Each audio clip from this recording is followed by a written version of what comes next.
All right, so we had a tornado with a lot of damage. This is the suburbs of Chicago. There have been tornadoes up in Maine this weekend, and then we had the tornado actually touch down.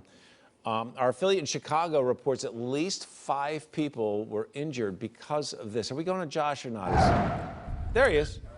Yeah, so as you said, right now, our affiliate there reporting at least 5 people have been injured as a result. And we have learned this morning that at least one of them does have critical injuries. Take a live look here from above from ABC News as they fly over that scene. You can see extensive damage there in the suburbs of Chicago. We're talking Woodridge and the Naperville area.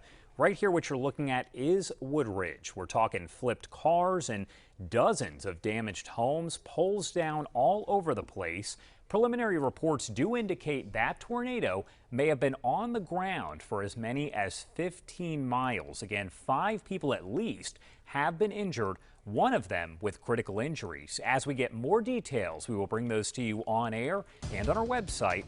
Head to WKRN.com for the latest breaking news.